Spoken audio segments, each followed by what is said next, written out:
오늘 함께 읽은 사도행전 3장 11절에서 16절 말씀을 가지고 그 이름이 성하게 하였나니 라는 제목으로 하나님의 말씀을 듣기를 원합니다. 여러분, 인정욕구라는 말을 들어보셨죠? 인정욕구, 말 그대로 인정을 받고 싶어 하는 욕구입니다. 여러분에게도 있고 저에게도 있고 우리 모두는 인정욕구를 가지고 있습니다.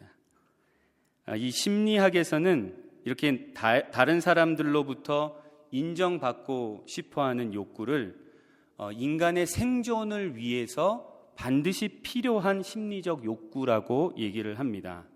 왜냐하면 사람들로부터 인정을 받지 못하게 되면 우리는 어떻게 생각하는 경향이 있냐면 나는 좀 불필요한 인간이구나, 내가 이 세상을 살아갈 이유가 별로 없구나, 이렇게 생각하는 경향이 있다는 겁니다. 그래서 사람들로부터 자꾸 인정을 받게 될 때, 야, 그렇구나, 내가 살아갈 이유가 있구나, 내가 살아갈 충분한 이유가 있다라는 것을 내가 확신하면서 삶에 대한 의욕을 우리가 더 새롭게 일깨울 수 있다는 겁니다. 그래서 여러분 주변에 있는 특별히 가족, 특별히 남편이 있는 분들은 남편, 남자들에게는 이 인정 욕구가 굉장히 중요하다고 하죠. 특별히 여자보다. 왜 그렇습니까? 남자들이 좀 덜 돼서 인정을 해줘야 됩니다. 인정을 안 해주면 내가 불필요한가 보구나, 내가 우리 가정에서 별로 의미가 없나 보구나, 이렇게 생각할 수 있다는 겁니다. 그래서 우리가 인정을 해주면서 그 사람을 세워주고 그렇게 세워주게 될 때 우리의 가정도 하나님 안에서 건강하게 회복되어가는 은혜가 있게 될 줄로 믿습니다. 그래서 특별히 아내 되신 분들은 정말 지혜롭지 못한 아내가 어떤 사람이냐면 맨날 남편을 구박하는 아내입니다. 잘하는 거는 얘기하지 않고 못하는 것만 자꾸 지적하는 아내, 정말 지혜롭지 못한, 성경에 반하는 아내. 여러분들 정말로 성경적인 아내는 남편을 세워주는 아내, 별로 잘난 것이 없어도 잘났다고 자꾸 얘기해주고 잘하는 것이 없어도 잘하고 있다고 이야기해주는, 그래서 살려주는 아내가 성경이 말하고 있는 지혜로운 아내임을 여러분 반드시 명심하셔야 됩니다. 그러니까 예전에 광고에 보면은 남자는 여자하기 나름이다라는 말이 있었죠. 그 말은 사실입니다. 가정을 세우는 것은 여자의 몫이 굉장히 중요합니다. 왜냐하면 가정의 머리로 세우신 남자가 바로 서야 되는데 남자가 바로 세워지기 위해서는 여자의 역할이 굉장히 중요하다는 겁니다. 그래서 여러분 이 성경적인 원리를 이해하게 될 때 우리의 가정도 하나님 기뻐하시는 그 천국으로 회복되어 갈 줄로 믿습니다. 여러분 이렇게 남에게 인정받는 것, 다른 사람의 주목을 받는 것은 평범한 인간들에게 너무나 중요하고 필수적인 그런 욕구입니다. 그런데 오늘 본문 말씀에 나오는 사도들, 이 베드로와 요한은 그런 기본적인 인정 욕구조차 없는 사람들처럼 보입니다. 왜냐하면 그들은 놀라운 기사를 행한 후에 자신들을 주목하고 있는 사람들에게 뭐라고 말합니까? 왜 우리를 주목하느냐? 우리 주목하지 말아라. 이렇게 지금 반문하고 있습니다. 여러분 지난주일 설교를 통해 우리가 들었듯이 이 사도 베드로와 사도 요한이 이제 오후 기도 시간에 성전으로 올라가다가 미문이라는 성전문에서 구걸하던, 선천적으로 걷지 못하는 장애를 입은 그 거린을 만나고 그를 나사렛 예수의 이름으로 치유하였습니다. 그러니까 태어난 지 이 남자가 약 40년이 된 사람이거든요. 그런데 40년 만에 처음으로 걷게 됐어요. 그래서 그리고 그 사람이 생전 처음으로 성전 안으로 들어가게 됐습니다. 왜냐하면 이 장애를 입은 사람들은 성전 안에 들어갈 수가 없었으니까. 그래서 이제 걷게 되고 성전 안으로 들어가서 말씀에 있는 대로 그가 걷기도 하고 뛰기도 하며 하나님을 찬송하였습니다. 성전에 있던 모든 유대인들이 그 흥분하고 있는 사람을 이렇게 보니까 이 사람이 우리가 아는 사람입니다. 그 거지, 그 거린, 그 성전 미문 앞에 앉아서 날마다 구걸하고 있던 그 거린이 지금 일어나서 막 걷고 뛰면서 하나님을 찬양하고 있는 모습을 본 겁니다. 그래서 성전 안에 들어와 있던 모든 유대인들이 너무나 놀라고 이게 어떻게 된 일이냐 하고 있었습니다. 그런데 오늘 본문 11절 말씀에 보니까 그렇게 나은 사람이, 이 거린이 베드로와 요한을 붙잡았어요. 붙잡았고 모든 백성이 크게 놀라며 달려나가 솔로몬의 행각이라 불리우는 행각으로 모여들었습니다. 여기서 나은 사람이 사도 베드로와 요한을 붙잡았다라는 이 표현의 원래 의미는 우리말 번역과는 조금 다르게 이 나은 사람이 성전에서 걷고 뛰며 하나님을 찬송하면서도 베드로와 요한의 곁을 떠나지 않았다는 거예요. 그들 곁에 머물러 있었다라는 그러한 의미입니다. 성전에 있던 사람들이 모여든 솔로몬의 행각은 예루살렘 성전에서 이방인의 뜰이라고 불리는 가장 바깥쪽에 있는 뜰을 둘러싸고 있던 행각들 중에 하나입니다. 먼저 그림이 나왔습니다. 여러분, 우리가 예루살렘 성에 방문을 해서 예루살렘 성전이 있는 시온산에 올라간다라고 할 때 여러분 보시는 오른쪽이 동쪽이거든요. 그러니까 동쪽으로 들어가는 문이 있습니다. 그래서 첫 번째 있는 문이 잘 보이실지 모르겠는데 슈산 게이트라고 되어 있어요. 수산문이라는 문이 있습니다. 그 문을 통해서 들어가면 어떤 곳이 나오냐면 이방인의 뜰이 나옵니다. 이방인의 뜰. 거기는 이방인들이만 들어갈 수 있는데요. 이방인들은 거기까지만 들어갈 수 있습니다. 그리고 그 문을 거기를 지나면 고린디안 게이트라는 문이 있고 그 안으로 들어가게 되면은 이제 유대인 중에 여자들이 들어갈 수 있는 그런 위민스 코트라는 곳이 나옵니다. 그리고 거기에서 잘 보이시는지 모르겠는데 니카노르 게이트라는 문을 또 들어가게 되면 그 안에는 이제 코트 오브 이스라엘 남자들이 들어갈 수 있는 그러한 문입니다. 거기서는 이제 성전이 보이는 것이고, 그리고 그 안쪽은 번제단이 있고 그 안쪽은 누구만 들어갈 수 있습니까? 제사장들만 들어갈 수 있는 코트 오브 프리스트가 있습니다. 그럼 여러분, 성전 미문은 어디였을까요? 이 거린이 구걸하고 있었던 성전 미문, 고린디안 게이트 아니면 니카노르 게이트, 둘 중에 하나. 성서학자들도 정확히 규정하지 못하고 있습니다. 그냥 미문, 아름다운 문이라고 불렀던 이 두 문이 어떤 문이었을까라는 것에 대해서는 의견들이 많이 있습니다. 아무튼 거린은 거기에 앉아 있었고, 그러면 솔로몬의 행각은 어디입니까? 지금 여러분 보시는 것처럼 이 이방인의 뜰 그 가장자리에 이제 행각이 있었습니다. 그래서 그 행각, 이 동쪽 편에 있었던 행각을 학자들은 솔로몬의 행각이었을 것이다 라고 추정하고 있습니다. 그러니까 그곳에 지금 여러분 지도에서 보시는 것처럼 솔로몬스 포티코라는 그 솔로몬의 행각에 사람들이 모여들게 된 겁니다. 여러분, 이어나오는 12절부터 16절 말씀에는 이제 베드로가 이 솔로몬의 행각으로 모여든 유대인들에게 하나님의 말씀을 전하는 내용이 나옵니다. 그러니까 베드로의 설교라고 말할 수 있습니다. 베드로의 이 설교를 요약을 하면 세 가지로 말할 수 있습니다. 첫 번째는 예수 그리스도를 주목하라, 이렇게 얘기합니다. 베드로가 예수 그리스도를 주목하라.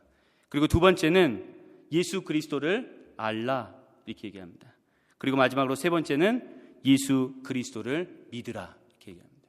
그러니까 모여든 사람들, 이 기적을 보고 놀라운 이 사건, 이 기사를 보고 이게 어찌된 일인지 놀라고 알아보기 위해서 모여든 사람들에게 베드로가 설교를 하면서 예수 그리스도를 주목하라, 예수 그리스도를 알라, 예수 그리스도를 믿으라, 이렇게 설교하고 있습니다. 너무 좋은 설교죠?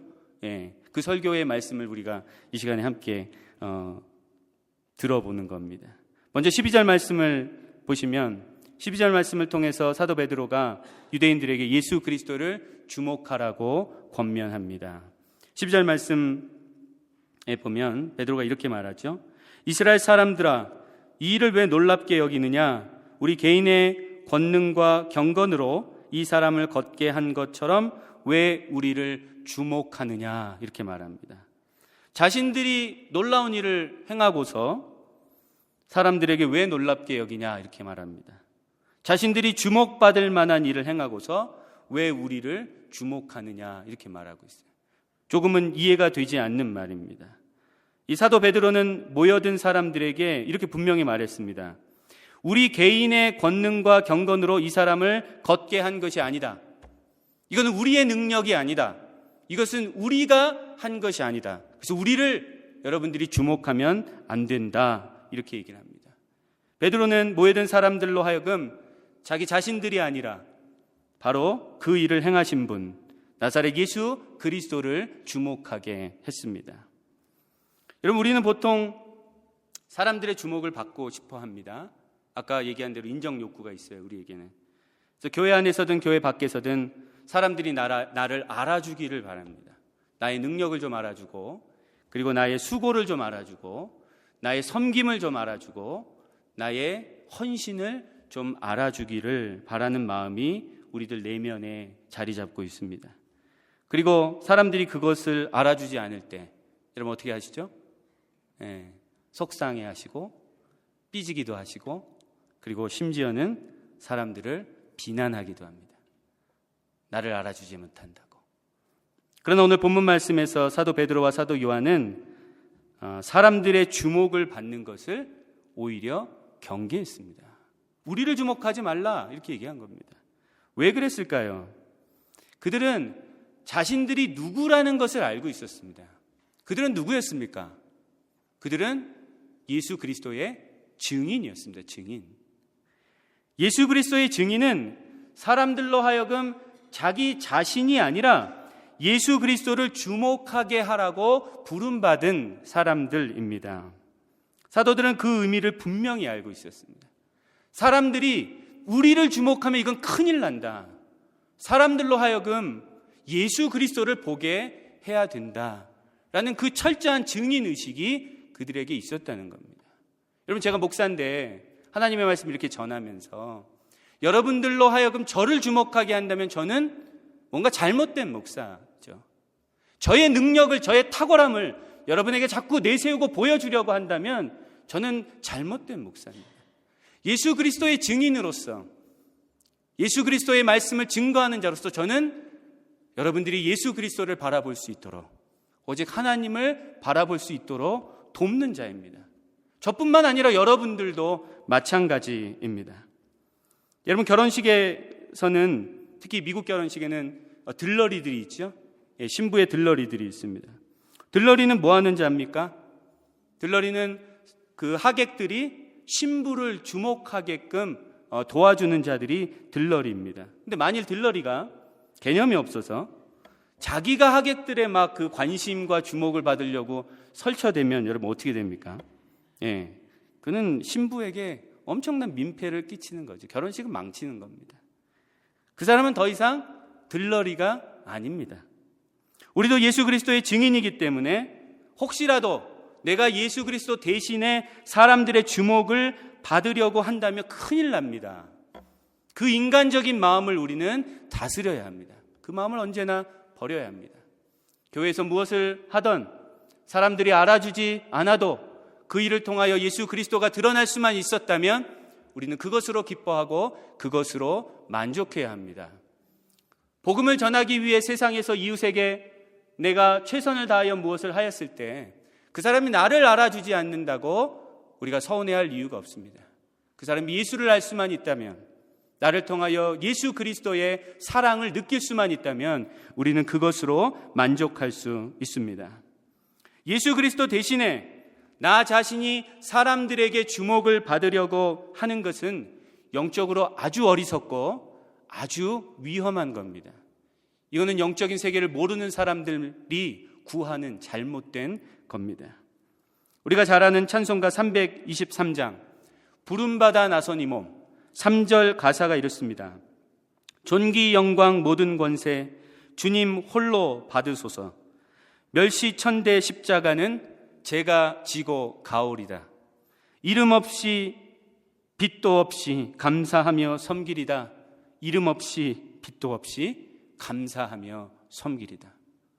이런 크리스찬을 본 적이 별로 없습니다. 이름 없이 빛도 없이 감사하며 섬기는 그러한 자들이 우리가 돼야 되지요. 사람들이 뭔가 나를 인정해 줄 때는 막 신나서 하다가 사람들이 나를 알아주지 않을 때는 또 마음이 디프레스 돼가지고 내가 이 일을 계속 해야 되나 그러는 것이 아니라 내 이름이 나타나는 것이 중요하지 않다는 것, 이름 없이 빛도 없이 오직 주님만을 섬기고 주님께만 감사하고 오직 예수 그리스도만을 증언할 수 있는 저와 여러분들이 되시기를 간절히 축원합니다. 여러분, 이어나오는 13절부터 15절에서는 사도 베드로가 유대인들에게 예수 그리스도를 알라 이렇게 얘기합니다. 그러면서 예수 그리스도가 어떤 분이신지에 대해서 이제 설명을 하지요.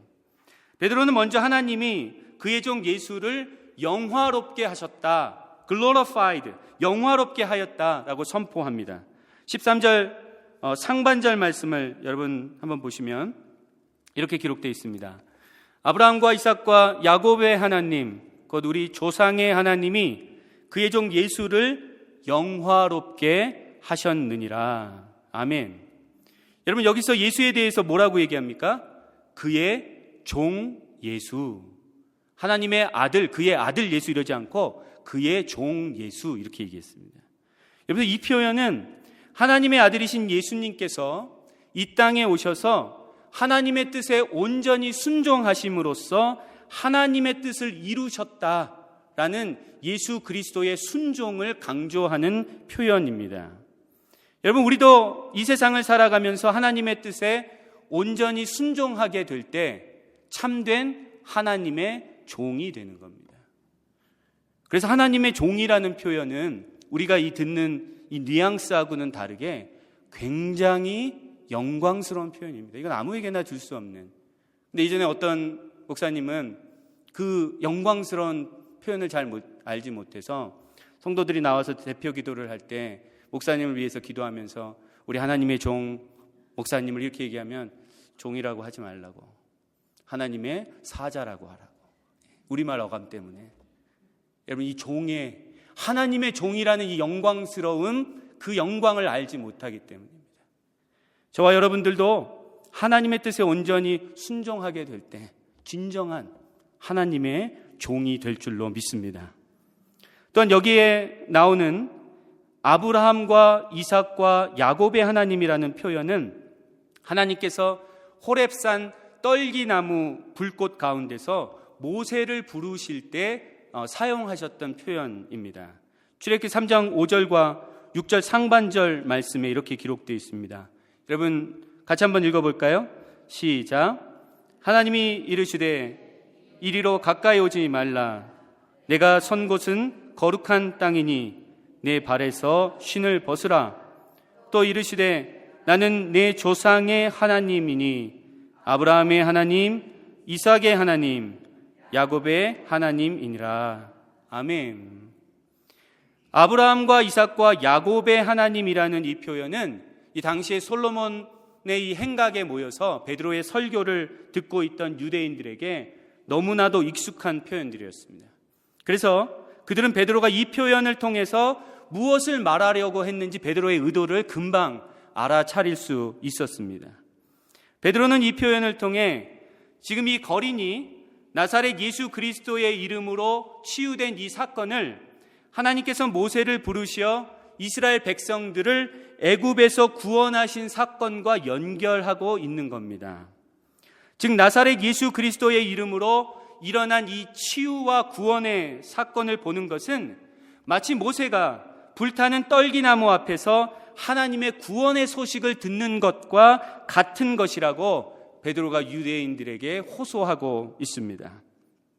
이어 사도 베드로는 하나님께서 예수 그리스도를 어떻게 영화롭게 하셨는지에 대해서 말합니다.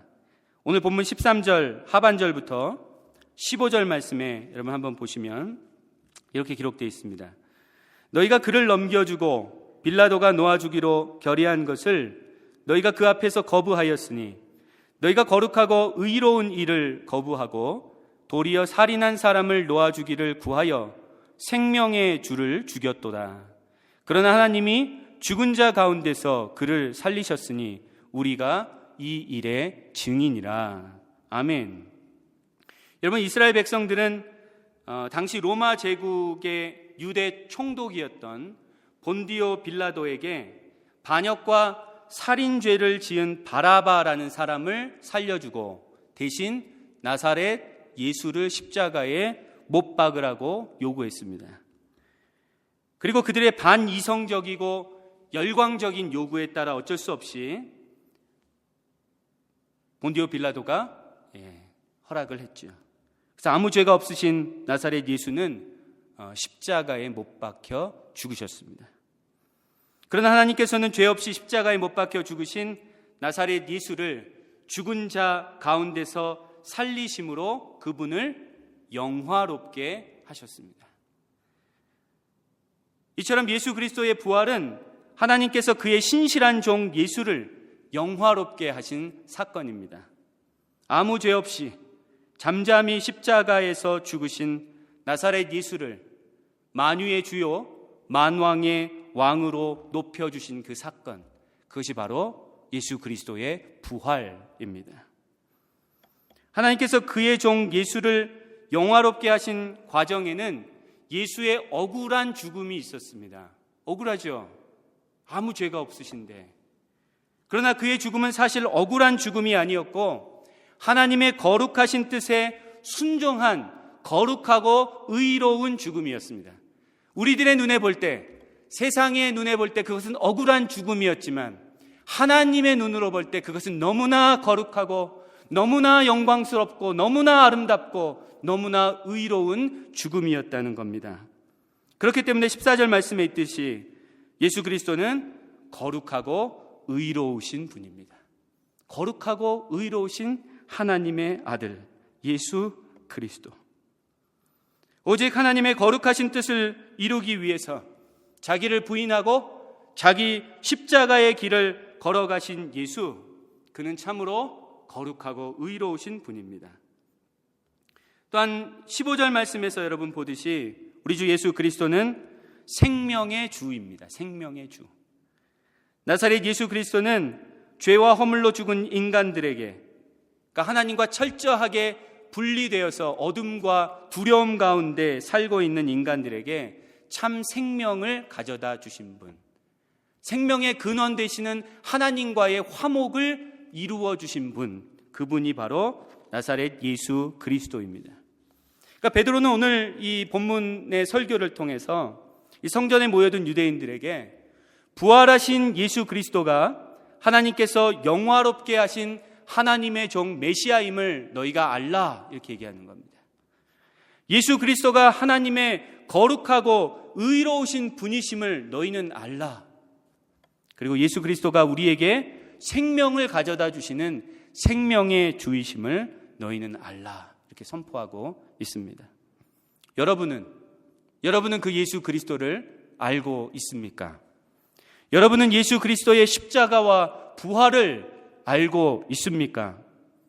예수 그리스도께서 부활로 말미암아 영화롭게 되셨음을 분명히 알고 계십니까? 그분의 거룩하심과 의로우심을 알고 그분이 바로 생명의 주이심을 여러분은 알고 있습니까?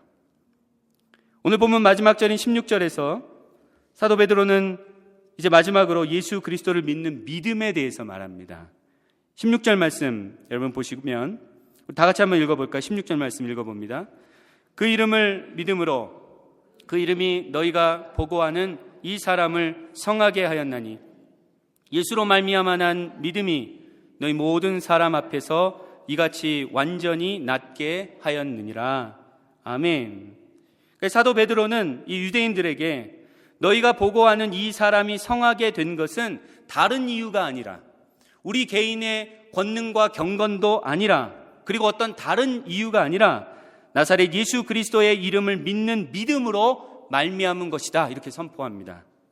즉 생명의 주 예수 그리스도의 이름은 그 이름을 믿는 자들에게 지금도 살아서 역사하고 있다, 이것을 선포하는 겁니다. 그분은 부활하시고 그분은 승천하셨지만 그분은 지금도 이곳에 살아계시고 그의 이름을 믿는 자들 가운데서 지금도 일하고 계시다, 역사하고 계시다, 구원과 치유의 사건을 일으키고 계신다, 그것을 선포하고 있습니다.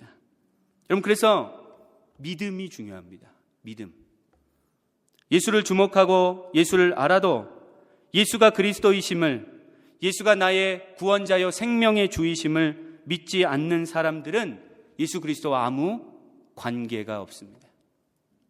진짜 안다면 믿을 텐데 알고도 믿지 않는 것, 그것은 예수 그리스도와의 아무런 상관이 없게 된다는 거죠.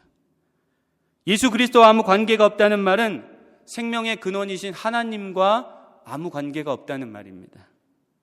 그래서 여러분, 아는 것만으로 충분하지가 않고 우리가 아는 것은 왜 알려고 합니까? 믿기 위해서. 온전하게 바르게 믿기 위해서 알려고 하는 겁니다. 여러분은 나사렛 예수가 그리스도이심을, 나사렛 예수가 나의 구원자요 생명의 주이심을 믿으십니까? 오늘 말씀을 듣는 우리들 가운데 아직 예수 그리스도를 나의 구원자요 나의 생명의 주로 믿지 않는 분들이 혹시 있다면 오늘 들은 말씀대로 예수 그리스도를 주목하고 예수 그리스도를 바로 알아 그분을 믿는 믿음의 자리로까지 나아갈 수 있기를 축원합니다. 또한 예수 그리스도의 이름을 믿는 사람들은 우리가 믿는 그 예수 그리스도의 이름으로 말미암아 성하여지기를, 온전하여지기를 주님의 이름으로 축원합니다. 이 16절에 있는 말씀, 그 이름을 믿음으로 그 이름이 너희가 보고 아는 이 사람을 성하게 하였다라는 이 말씀이 저와 여러분들에게 이루어지기를 소망합니다. 여러분, 여기서 성하게 하다라는 단어의 원래 의미는 강하게 하다라는 의미입니다. 강하게 하다. 그래서 여러분 영어 성경에 보면은 거기에 뭐라고 되어 있냐면 strong이라는 표현이 있어요. strong. 강하게 하다라는 겁니다. 사도 베드로가 이 거린에게 나사렛 예수 그리스도의 이름으로 일어나 걸으라고 명령하면서 그의 오른손을 잡아 일으켰을 때에 어떤 일이 일어났습니까? 그의 발과 발목에 힘을 얻었습니다. 즉 강하게 되었습니다. 이처럼 예수 그리스도의 이름은 그 이름을 믿는 자들을 강하게 만듭니다. 그 이름을 믿으십니까? 그러면 여러분들도 예수 그리스도의 이름으로 강하여질 수 있습니다. 왜 우리가 강해져야 될까요? 오늘날 교회의 가장 큰 문제는 그리스도인들이 강하지 못하다는 데 있습니다. 그리스도인들이 너무나 나약하다는 데 있습니다. 하나님을 배반하고 하나님을 부정하는 이 세상은 점점 더 강해져 가고 있는데 하나님을 믿고 섬기는 예수 그리스도를 따르는 그리스도인들은 갈수록 약해져 갑니다. 그래서 이제는 게임이 안 되는 거예요. 게임이. 세상의 강력한 공격 앞에 그리스도인들이 무너지고 쓰러져 가고 있습니다. 그래서 요즘 이 시대 가운데 세상을 이기는 그리스도인들을 찾기라는 것은 굉장히 어렵습니다.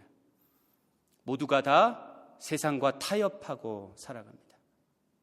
세상을 이기라고 하나님 우리를 불러주셨는데 세상을 이겨야 이 땅 가운데 하나님 나라가 이루어지는 것인데 세상을 이기려 하지 않고 세상과 적당히 타협하며 살려고 하는 그리스도인들이 많다는 겁니다. 사실은 그리스도인들이 아닙니다. 그리스도인은 그리스도만을 따라가는 자들인데 그리스도와 세상을 동시에 따라가려고 하는 자들은 그리스도인이 아닙니다. 어떤 교인들은 세상을 이긴다라는 말이 무슨 뜻인지도 모릅니다. 그런 개념조차 없습니다. 여러분, 그리스도인들이 세상을 이긴다라는 말의 뜻이 무엇입니까?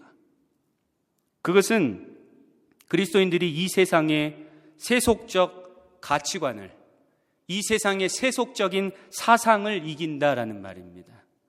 예를 들어서 우리가 어렸을 때부터 이 세상은 우리에게 사람은 환경과 조건으로 산다는 세속적 가치관을 심어주었습니다.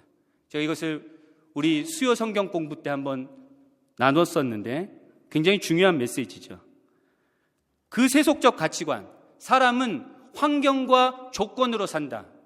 그 세속적인 가치관이 우리의 뼛속 깊이 다 들어와 있습니다. 어려서부터 그렇게 배워왔기 때문에.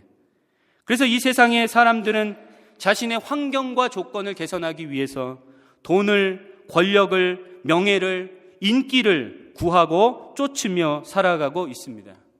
그런데 하나님께서는 우리에게 성경을 통해 이렇게 말씀하십니다. 사람은 환경과 조건으로가 아니라 오직 하나님의 말씀으로 산다. 환경과 조건이 아니라 하나님의 말씀으로 사람은 산다. 이렇게 말씀해 주고 있습니다. 예수님께서 공생애를 시작하시기 전에 마귀의 시험을 받으셨죠. 그때 마귀가 예수님께 이렇게 시험합니다. 네가 만일 하나님의 아들이거든 명하여 이 돌들로 떡덩이가 되게 하라. 이렇게 예수님을 충동했습니다. 그때 예수님께서 이렇게 말씀하십니다. 사람이 떡으로만 살 것이 아니요 하나님의 입으로 나오는 모든 말씀으로 살 것이라. 그렇게 말씀하시면서 마귀를 물리치셨습니다. 여러분, 사람이 하나님의 말씀으로 산다라는 말은 사람은 하나님의 말씀을 들어야 산다는 거예요. 사람은 하나님의 말씀을 듣고 그 말씀을 믿으며 산다는 거예요. 사람은 하나님의 말씀을 듣고 하나님의 말씀을 믿으며 그 말씀에 따라 살아가게 될 때 가장 인간답게, 가장 사람답게, 그리고 가장 복되게 살 수 있다는 말입니다. 우리가 인간답게 행복하게 사는 길은 우리의 환경과 조건에 달려있는 것이 아니고 오직 우리의 모든 필요를 아시고 우리에게 일용할 것을 틀림없이 공급하여 주시는 신실하신 우리 아버지 하나님께 달려 있습니다. 여러분, 이 진리를 정말 믿으십니까? 이 진리를 정말 믿고 싶으십니까? 나는 환경과 조건으로 사는 것이 아니다 라고 세상을 향하여 담대하게 선포할 수 있습니까? 나는 오직 하나님의 말씀으로, 나는 오직 하나님으로 말미암아 사는 자다 라고 세상을 향하여, 나의 영혼을 향하여 여러분 선포할 수 있습니까? 여러분은 정말 그렇게 살고 싶으십니까? 그렇게 살고 싶으신 열망이 여러분 안에 살아 있습니까? 오늘 이 말씀을 듣는 우리 모두가 우리가 믿는 예수 그리스도의 이름으로 말미암아 강하게 되기를 축원합니다.